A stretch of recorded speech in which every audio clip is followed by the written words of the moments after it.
Hello, if you've viewed my videos before, then I welcome you back. But if you're new to the channel, then I welcome you. I'm trying something different when it comes to my vlogs because a lot of my friends don't want to be in them anymore. So I'm seeing if this works, and let me know in the comments about what you think, and feedback will be welcomed. As many of you are aware, I am a huge Batman fan.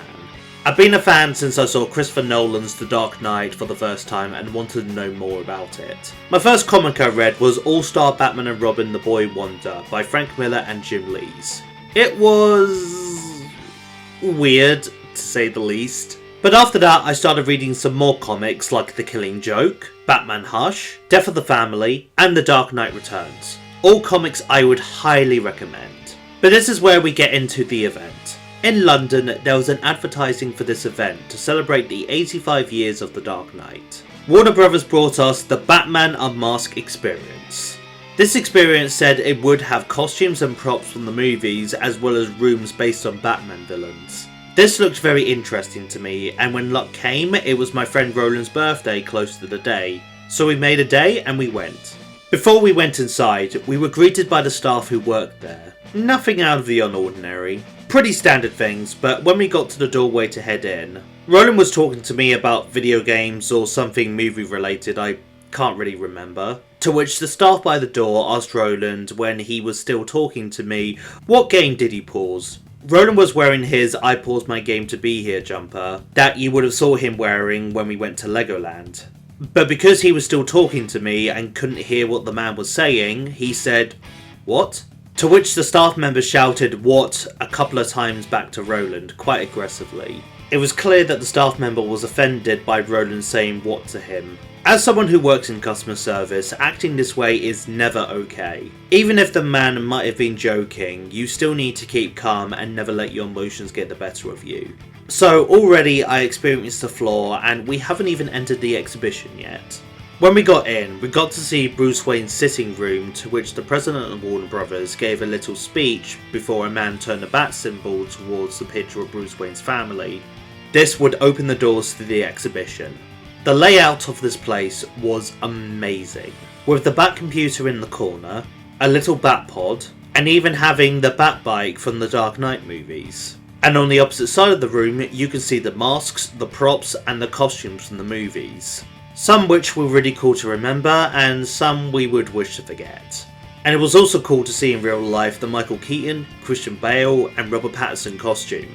However, I would say that I would really like to see more costumes. Like, there was no Ben Affleck, Val Kilmer or George Clooney costume, so unfortunately, no bat nipples. Now, even though it didn't ruin the experience, I still would have liked to have seen it.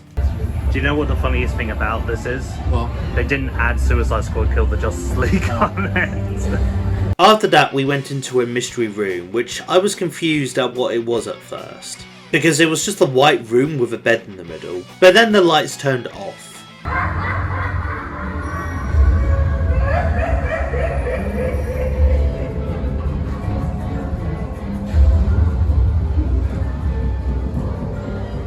As we went through, we entered the mirror room, to which was pretty cool, but then we entered the coolest room in the whole place.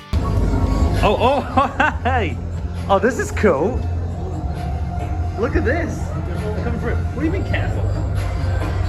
Look. I go down, toward the sky and to the ground. I'm present tense and past tense too. Let's go for a ride, just me and you. What am I?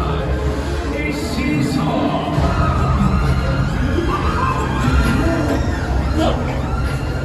Roland, as you can see, tried to dodge the lasers but failed spectacularly. From there, we entered Poison Ivy's garden. It was a bit underwhelming, but looked cool. Do not touch the leaves. In fact, don't even take off the leaf. And then we entered the villain exhibit. And this was really cool, and again, it was also really nice seeing all the costumes and props in the movies. You could also see details that you wouldn't have noticed when you watched the movies. For an example, the Poison Ivy costume for Batman and Robin had silver leaves around it. I especially geeked out when I saw the Riddler costume that Jim Carrey wore for Batman Forever. Not just being a big Batman fan, but also a Jim Carrey fan as well. We then moved to the part where we found the Batmobile from the Batman 2022. And even though it was really cool seeing the car in real life, I was a bit disappointed that this was the only Batmobile that we got. Like, for some reason, Manchester managed to get the Tumbler from the Dark Knight trilogy, and all we got was the prototype Batmobile. But from there we went over to the Scare Electrics model, to which they had 2 Batmobiles that you could race. And would you know, the Scare Electrics model wasn't working. This was a bit upsetting, since I remember playing these as a kid and had a ton of fun with them. But we weren't disappointed for long, because we had a really cool green screen pictures. Obviously I had to be the one to pull Roland up, but if this was real, I probably would have dropped him. Overall, there would have been bits that I would have included, but we did have a really good time. And even though I would have liked there to be a little bit more as a Batman fan, I was pretty satisfied for what we got. We both had a really good time despite the flaws, and we even got some souvenirs from the shop. I got this really cool t-shirt, and Roland got a little Harley Quinn plushie. I don't know what he's planning to do with that plushie, but I'm not going to overthink about it. If you've made it this far to the end of the video, I'd like to thank you for watching. If you're not already, please subscribe to the channel for more videos. I would be interested to hear back from you about my new ways of doing vlogs. Do you guys like it, or do you prefer the old way? Share your thoughts in the comments below, and hopefully I'll see you next time. Same bat time, same bat channel.